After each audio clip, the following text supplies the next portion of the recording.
Bonjour à tous. Dans le cadre de Mars Bleu, Dr Bakali, médecin du travail, et moi-même, Patrice Lambert, vous parler du cancer colorectal dans le cadre de Mars Bleu. Le cancer colorectal, donc, de quoi parle-t-on? C'est un cancer qui se développe à partir de la partie terminale des intestins, c'est-à-dire de la zone qui part de l'intestin grêle à l'anus. Il se développe à partir de la paroi du côlon, qui est un organe creux, qui est formé de cellules glandulaires et qui peuvent former des polypes qui vont dégénérer pour donner des cancers. Ces polypes se développent progressivement. En général, il faut une dizaine d'années pour que se forme un polype qui dégénère en cancer. Le cancer se développe au départ dans la paroi des intestins, mais progressivement, en évoluant, il peut envahir d'autres parties du corps et on parle alors de métastase. Tout le monde peut être concerné par le cancer du côlon. C'est la deuxième cause de décès par cancer en France. C'est après le cancer de poumon pour l'homme et le cancer du sein pour la femme. Il entraîne 17 000 décès en France tous les ans et il y a plus de 47 000 nouveaux cas chaque année, à peu près dans la même proportion, un peu plus chez les hommes que chez les femmes, mais c'est à peu près équivalent. Dans 9 cas sur 10, le cancer colorectal peut être guéri s'il est diagnostiqué à un stade suffisamment précoce. Voyons ensemble les facteurs de risque. On distingue les facteurs de risque non évitables et les facteurs de risque évitables. Pour les facteurs de risque non évitables, donc les facteurs de risque sur lesquels nous n'avons aucune action possible, il y a l'âge. Les statistiques montrent que le risque est accru lorsqu'on a un âge au-delà de 50 ans. Facteur de risque aggravant, lorsqu'on a des antécédents de maladies inflammatoires de l'intestin, maladie de Crohn, rectocolite hémorragique. Le diabète aussi. Chez les personnes atteintes de diabète de type 2, le taux d'incidence de cancer colorectal est bien plus élevé. Antécédents familiaux de cancer colorectal, on considère que si on a un parent qui a développé un cancer du côlon avant l'âge de 65 ans, alors le risque d'avoir soi-même un cancer de même type est doublé. Voyons ensemble maintenant les facteurs de risque évitables sur lesquels on peut agir. Dans un premier temps, l'alimentation. Une alimentation riche en fibres accélère le transit, alors qu'une alimentation faible, pauvre en fibres, va favoriser la constipation. En favorisant le transit, on va réduire le contact entre les substances cancérogènes qui sont dans le tube digestif et les parois intestinales. L'excès de consommation de viande rouge et de viande rouge grillée, donc l'excès, est à proscrire. Il est conseillé, si vous aimez manger de la charcuterie, de consommer de la charcuterie qui ne contient pas de nitrite. Autre facteur sur lequel on peut jouer, c'est l'inactivité physique. L'inactivité physique favorise la constipation, alors que l'activité physique va favoriser justement l'accélération du transit. Surpoids ou obésité, une des conséquences indirectes de l'inactivité physique. Je suis tombé sur une étude intéressante qui s'appelle OFEO 2024. OFEO, c'est l'Observatoire national, enfin l'Observatoire français épidémiologique de l'obésité. Et il confirme des chiffres inquiétants, c'est-à-dire qu'en France, 48,8% des Français seraient concernés par le surpoids et l'obésité. C'est quasiment une personne sur deux. 30,7% seraient en surpoids et 18,1% seraient en obésité. Ces chiffres sont en constante augmentation. Autre facteur aggravant, tabagisme et alcool. Le tabac, pourquoi? Parce que ça contient des substances cancérogènes. On considère qu'un fumeur qui fume un paquet par jour inhale l'équivalent de 250 millilitres de goudron. 250 millilitres de goudron, c'est comme si vous consommiez 2 pots de yaourt remplis de goudron chaque année. À savoir que le goudron est la principale substance responsable des cancers liés au tabagisme. L'alcool aussi, facteur aggravant, puisque l'alcool contient de l'éthanol. Pour votre santé, l'alcool, c'est maximum 2 verres par jour et pas tous les jours. Sur une semaine, c'est 10 verres par semaine avec 2 jours sans consommation d'alcool. Voyons ensemble maintenant les signes et symptômes. Alors, comme vient de le dire Dr Bakali, le côlon, c'est donc un organe creux, donc une tumeur peut se développer sans donner aucun signe. Toutefois, certains signes peuvent vous alerter. Si vous avez des selles étroites, le calibre de vos selles est rétréci. Si vous avez du sang dans les selles, si vous avez des saignements rectaux, donc sur plusieurs jours, bien sûr. Si vous avez ressenti une fatigue, anémie, perte d'appétit ou perte de poids.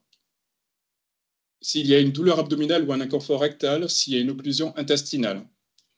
Alors attention, ces signes ne signifient pas forcément que vous êtes en train de développer un cancer. Toutefois, il est important de consulter un médecin rapidement si vous avez l'un de ces signes. Le traitement du cancer est essentiellement la chirurgie, c'est-à-dire qu'on va enlever la partie du côlon qui est malade et de manière à traiter le cancer s'il est localisé. S'il a commencé à diffuser au dehors de la paroi intestinale, le traitement chirurgical peut être complété par de la radiothérapie, de la chimiothérapie ou de l'immunothérapie. Systématiquement, le traitement est adapté en fonction du type de cancer, de son stade d'évolution, de l'âge de la personne malade, de son état général et de son souhait aussi. Et il s'agit toujours d'un traitement qui est adapté à la fois au cancer et à la personne. Mais ce qui est important surtout, c'est de se faire dépister contre le cancer du côlon, parce que le dépistage permet d'éviter le cancer ou de le détecter précocement de manière à ce qu'il puisse être traité facilement. Ce dépistage permet de détecter la présence de polypes avant qu'ils ne deviennent cancéreux, donc ils pourraient être enlevés sans une grosse intervention au cours même d'une coloscopie. Il est recommandé tous les 2 ans entre 50 et 74 ans. C'est un rythme qui est un peu plus fréquent que l'évolutivité des polypes, de manière à ce qu'on puisse détecter les saignements, puisque les polypes ne saignent pas de manière constante et systématique. Ce qu'il faut savoir, c'est que quand vous vous faites dépister, si le test revient positif, il faut systématiquement faire une coloscopie en suivant. Il n'est pas utile de refaire le test, puisque vous pouvez avoir un test positif, et puis secondairement, votre polype qui ne saigne plus, et le test suivant sera négatif. Donc ça fait partie des choses, c'est systématiquement en suivant une coloscopie. Le dépistage organisé existe depuis 2002. Il est organisé tous les 2 ans pour les hommes et les femmes de 50 à 74 ans qui ne bénéficient pas de coloscopie de dépistage parce qu'ils ont des facteurs de risque connus de cancer colorectal ou qu'ils ont déjà eu des saignements ou ont été traités par des polypes. Ce test, c'est un test immunologique qui est simple à réaliser. Il est rapide, indolore et il est pris en charge à 100% par la sécurité sociale. Il est possible de faire ce test en dehors de 50 à 74 ans sur demande de votre médecin traitant. À ce moment-là, la prise en charge n'est plus garantie. C'est le kit de dépistage vous est délivré par votre médecin traitant, votre pharmacien, ou vous pouvez le récupérer sur le site Mon kit dépistage colorectal de l'assurance maladie. Donc là, on va vous montrer le mode d'emploi pour le dépistage.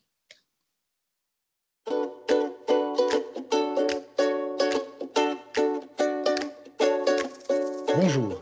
Si vous êtes arrivé jusqu'ici, c'est que le moment est venu pour vous de faire le test de dépistage du cancer colorectal. Vous allez voir, c'est très simple. Le kit se présente comme ça, en 3 volets. Découvrons ensemble ce qu'il contient. Un mode d'emploi, la fiche d'identification, le dispositif de recueil de sel, le tube de prélèvement, le sachet de protection et l'enveloppe de retour. Tout d'abord, vous devez bien vous identifier grâce à l'invitation que vous avez reçue. Cette lettre comporte 2 étiquettes, une grande, une petite. La grande est déjà pré-remplie avec vos coordonnées. Vous devez la coller sur la fiche d'identification en haut à gauche. Sans oublier, et c'est très important, de compléter les informations ici et ici. La petite étiquette sur laquelle vous devez absolument noter la date à laquelle vous avez fait le test, vous la collez sur le tube, là où il y a nom et date. Si vous n'avez pas reçu votre lettre d'invitation, ce n'est pas grave. Dans ce cas, vous devez remplir l'ensemble de la fiche d'identification, y compris la petite étiquette, que vous collerez sur le tube. Et maintenant, passons au test. Vous l'avez vu, tout est dans le kit. Ça, c'est la feuille de recueil des sels. Du caca, quoi. Retirez les languettes sur les autocollants, puis vous collez la feuille sur la lunette des toilettes. Comme ceci. Tapotez au milieu pour faire un creux. Attention, pour que le test soit réussi, aucun contact avec un liquide. Pas d'urine, pas de javel, rien. Entre nous, le mieux, c'est d'aller uriner avant. Et à partir de maintenant, on fait comme d'habitude.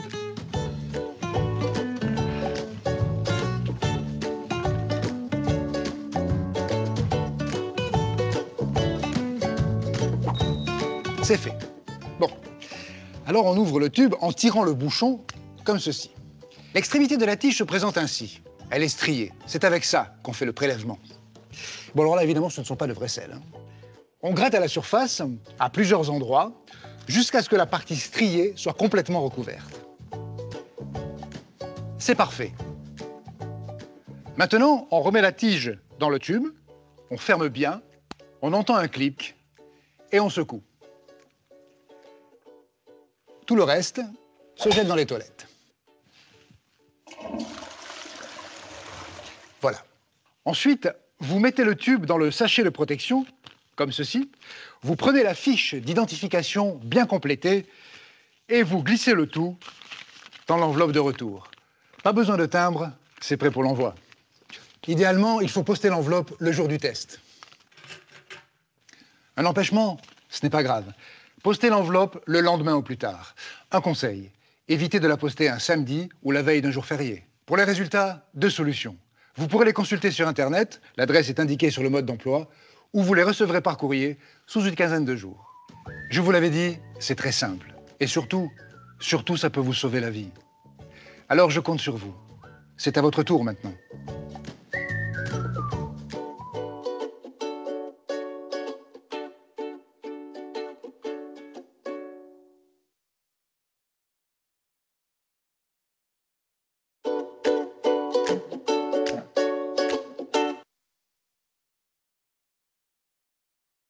Alors, bon, cette vidéo est très bien faite, hein, bien expliquée. Alors, en conclusion, ce qu'il faudra retenir de cette présentation, il faudra retenir que tout simplement, le cancer colorectal est un cancer qui peut être en grande partie évitable en modifiant notre mode de vie, en mangeant équilibré, avec des fruits, des légumes, des céréales complètes, en faisant de l'exercice régulièrement pour éviter le surpoids, l'obésité, favoriser le transit, en arrêtant de fumer, en réduisant aussi sa consommation d'alcool. Il est impératif de se faire dépister. Seule 1 personne sur 3 de plus de 50 ans se fait dépister. Et au niveau européen, nous sommes les cancres en termes de taux de participation au dépistage des maladies colorectales, des cancers colorectaux.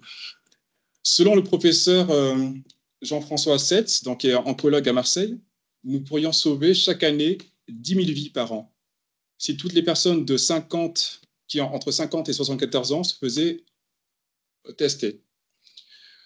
10 000 vies, c'est l'équivalent d'une ville comme Arcachon qui disparaîtrait chaque année. Donc voilà, donc, le cancer colorectal, il faut en parler autour de vous, parce que sensibiliser, c'est prévenir. Pour ma information complémentaire, le Colotour organisé par la Ligue contre le cancer sera présent sur Bordeaux le 6 mars à la maison de santé de Bagatelle à Talence, le 7 mars à Car, à la salle des fêtes, et le 12 mars à la faculté de pharmacie de Bordeaux. Ce Colotour est aussi disponible en plateforme virtuelle sur le site Colotour Prévention Cancer de la Ligue contre le cancer. Merci de votre attention.